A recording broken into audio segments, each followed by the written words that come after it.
It's this little low growing to the ground thing. It kind of looks like a dock, which it's a burdock. That's kind of where the name comes from. Its name is Arctium lappa. That one I was saying to Conrad, I have no idea where the Latin is going on that. I don't know. I haven't looked it up, nor have I tried. It gets bigger. Usually burdock is a little bit beefier, but this is the beginning of the season, so it's still low to the ground. And the predominant use is the roots. And they are an amazing prebiotic. Does everyone know what a prebiotic is? Okay. No? A prebiotic is, so probiotic is actual bacteria. Prebiotic, it has all the ingredients that it needs for them to take root in your stomach nicely, or in your GI.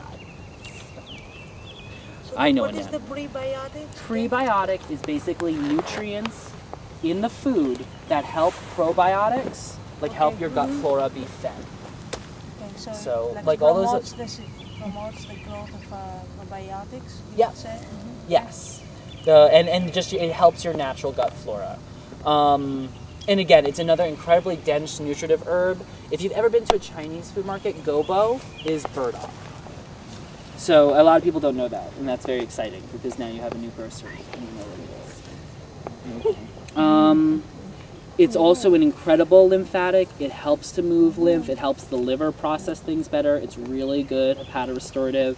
And the nice thing about gobo is that you can take it all the time, because there's a lot of liver herbs and things like that, or lymph movers where you shouldn't, like poker, you shouldn't take that all the time. This is kind of a staple, like dandelion roots, like staple root to use. You said it's a lymph mover? It is a lymph mover. And if anyone disagrees with you, use it for like 6 months, and then you can argue with them some more. Because it's not its primary use in the books, but some books will mention it. And as someone who has used it, it's a great, like kind of a pelvic lymph mover especially.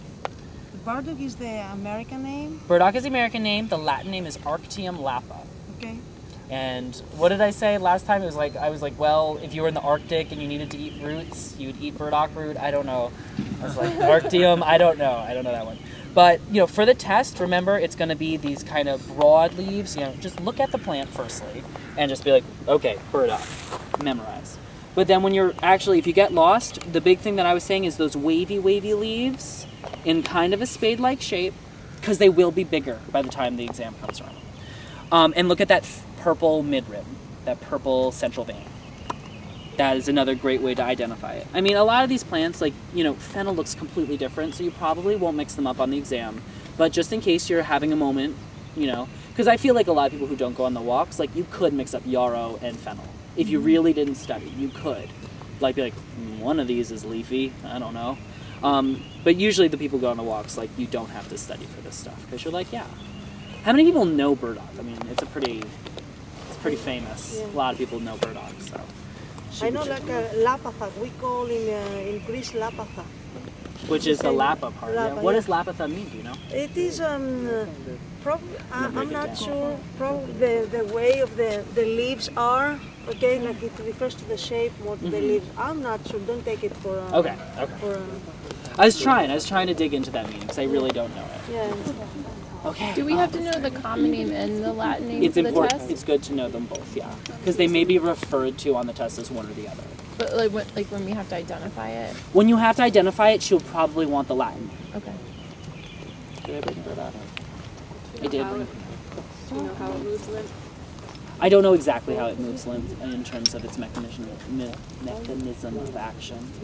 I'm really trying to think about that. Like, how does lymph move? I mean, it would increase circulation, which it does increase circulation to the liver, which would then make sense that the lymph would move with it. That's the best I can do.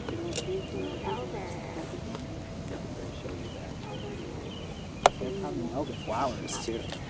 Okay, so that's good. Are we missing?